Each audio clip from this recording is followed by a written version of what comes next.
ஏன்னா கடலூர் மாவட்டம் எப்பவுமே வந்து கேப்டனுக்கு கெத்தான மாவட்டம். எங்க கூட்டணி, எங்க கட்சி எந்த கூட்டணிக்கு போகுதோ அவங்க தான் ஆட்சி அமைப்பாங்க. இந்த கடலூர் மாவட்டம் கேப்டனுடைய கோட்டை.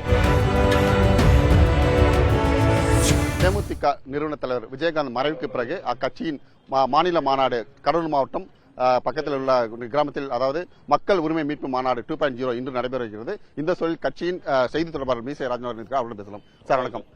சார், இன்னைக்கு கூட்டணி விஜயகாந்த் மறைவு பிறகு நடக்கக்கூடிய ஒரு பெரிய மாநில மாநாடு.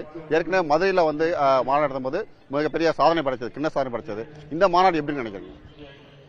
ஆக்சுவலி 2011 சேலத்தில் வந்து மக்கள் உரிமை மீட்பு மாநாடு கேப்டன் தலைமையில் நடந்தது. 2011 ஒரு ஆட்சி மாற்றம் நடந்தது.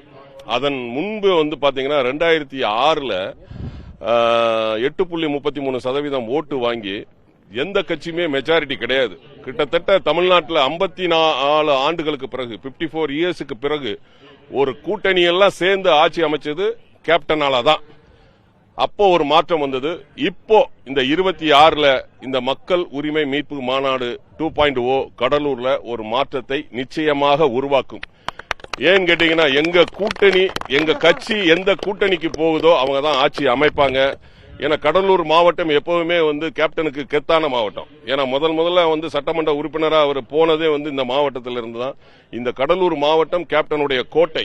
நிச்சயமாக வந்து இந்த மாநாடு ஒரு திருப்பு முனையா இருக்கும். அந்நியார் அவர்கள் நல்ல ஒரு முடிவு எடுப்பாங்க. இன்னைக்கு எந்த கட்சியோட கூட்டணி அறிவிப்பு அந்நியார் சொல்லியிருக்காங்க, அதுக்கான அறிவிப்பு வர வாய்ப்பு இருக்குமா? எந்த கட்சி நீங்க விரும்புறீங்க? அதாவது பாத்தீங்கன்னா, ஒரு தாய்க்கு தெரியும் அவங்க குழந்தைகளை எப்படி வளர்க்கறது, எப்படி வாழ வைக்கிறது, அவங்களை எப்படி வந்து உருவாக்குறதுங்கிறது தாய்க்கு தெரியும். எங்களுடைய புரட்சி தாய் அவர்கள் நிச்சயமாக தொண்டர்களையும் எங்களுடைய நிர்வாகிகளையும் நல்ல முறையில் வைக்கணுங்கிறதுக்காக ஒரு நல்ல முடிவு எடுப்பாங்க. ஏன்னா நாங்களும் அந்த ஆவலோட எதிர்பார்த்துட்டு இருக்கிறோம் அந்த முடிவை. ஏன்னா அவங்க நம்மளுடைய பொதுச் செயலாளர் என்ன முடிவு எடுக்கிறாங்களோ அதுக்கு நாங்க தொண்டர்கள் நிர்வாகிகள் நிச்சயமாக வந்து கட்டுப்படுவோம். நிச்சயமாக ஒரு நல்ல முடிவு எடுப்பாங்க.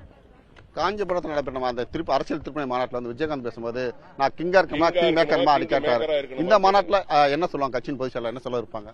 இல்ல, ஆக்சுவலி வந்து பாத்தீங்கன்னா அந்த சூழ்நிலை அப்படி இருந்துச்சு, கிங் மேக்கர். ஏன்னா முதல்வர் வேட்பாளரா தலைவர் கேப்டன் அவர்களை மற்ற கட்சிக்காரங்க எல்லாம் சேர்ந்து சொன்னதுனால அவர் கிங்கா இருக்கணும் அப்படிங்கிற ஒரு எய்ம்ல வந்து அதை சொன்னாங்க. பட் இப்போ வந்து இவங்க முதல்ல இருந்தே நம்ம வந்து தெளிவா சொல்லிக்கிட்டு வர்றாங்க, கூட்டணியில தான் போறோம் அப்படின்னு சொல்லிட்டு. அதனால நம்ம வந்து கிங் மேக்கரா தான் இருப்போம். மக்களுடைய தொண்டர்களுடைய எதிர்பார்ப்புக்கு ஏற்ப இந்த அறிவிப்பு இருக்குன்னு நினைக்கிறீங்களா? இல்ல, நிச்சயமாக எனக்கு தெரிஞ்சு நல்ல ஒரு முடிவை தான் அந்நியார் எடுப்பாங்கன்னு நினைக்கிறேன். ஏன்னா 26 நிறைய பேர் வந்து சட்டமன்ற உறுப்பினரா நம்ம கட்சியில இருந்து போறாங்க. நானே கூட போகலாம், வாய்ப்பு இருக்கு.